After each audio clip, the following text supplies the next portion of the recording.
Hello guys, welcome to my channel Deepa education जे। आज मैं आपको थॉर्नडाइक के सीखने के सिद्धांत के बारे में बताऊंगी। तो सबसे पहले हम शुरुआत करते हैं कि थॉर्नडाइक किस देश के मनोवैज्ञानिक थे। तो ये अमेरिका के मनोवैज्ञानिक थे। सिद्धांत का नाम क्या है? तो इनके सिद्धांत का नाम है उद्दीपक अनुक्रिया सिद्धांत। इसी के सिद्धांत को संबद्धवाद का सिद्धांत या संयोजनवाद या प्रयास व त्रुटि का सिद्धांत कहते हैं। मैं इनके बारे में बताऊंगी कि इनके सिद्धांत को ऐसा ऐसा नाम क्यों दिया गया है। और हम प्रयोग पे ध्यान दें तो हम देखते हैं कि इन्होंने प्रयोग जो है वो भूखी बिल्ली पर, चूहों और अतिरिक्त कुछ मुर्गियों पर भी किए हैं, परंतु इनका प्रयोग भूखी बिल्ली पर बहुत ही फेमस माना गया है। व्याख्या में हम देखते हैं कि थॉर्नडाइक ने अपने सीखने के सिद्धांत में दो बातों पर विशेष बल दिया है। एक है अभिप्रेरणा और दूसरा है पुनर्बलन। इसके अतिरिक्त हम देखते हैं व्याख्या कि जब कोई उद्दीपक प्राणी के समक्ष उपस्थित होता है तो वह उसके प्रति प्रतिक्रिया करता है।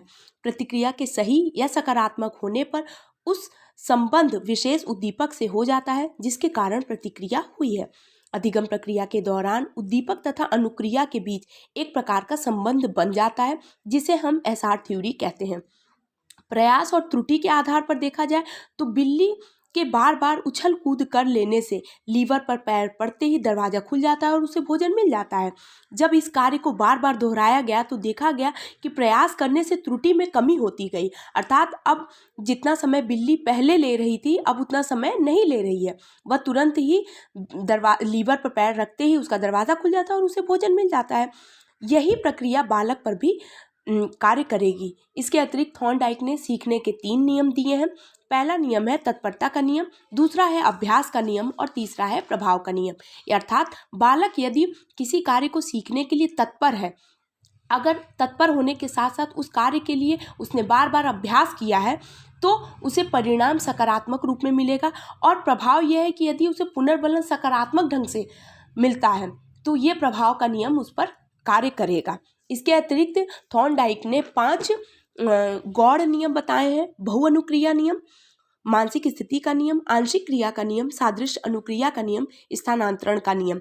इन 5 गौड़ नियम के बारे में हम जान लेते हैं कि जब किसी व्यक्ति के सामने कोई समस्या आती है तो वह उसका समाधान करने के लिए अनुक्रिया, बहुअनुक्रिया यानी बार बार अनुक्रिया करता है, और वह अनुक्रिया तब तक करता रहता है जब तक उसको उसकी समस्या का समाधान मिल नहीं जाता।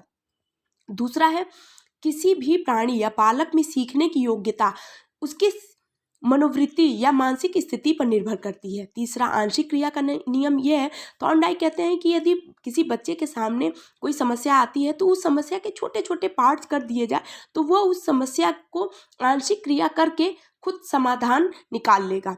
इसके अलावा यह जो चौथा नियम है सादृश्य अनुक्रिया का नियम, यह पूर्ण अनुभव पर, अर्थात जब बालक किसी भी नई परिस्थिति में आई समस्या पहले से प्राप्त अनुभव के आधार पर समाधान कर लेता है, वह यह नियम उस पर कार्य करेगा।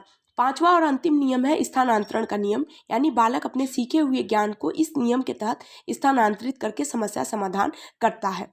इस प्रकार हम देखते हैं कि इन्होंने 3 नियम के अतिरिक्त जो 5 गौड़ नियम बताए हैं थॉर्नडाइक के सीखने के बहुत ही महत्वपूर्ण नियम हैं।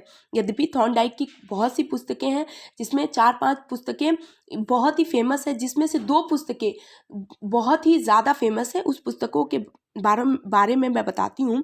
इनकी 1898 में एक पुस्तक आई एथी एनिमल इंटेलिजेंस, और दूसरी पुस्तक 1903 में आई एजुकेशन साइकोलॉजी। ये 2 प्रमुख पुस्तकें हैं थॉर्नडाइक की।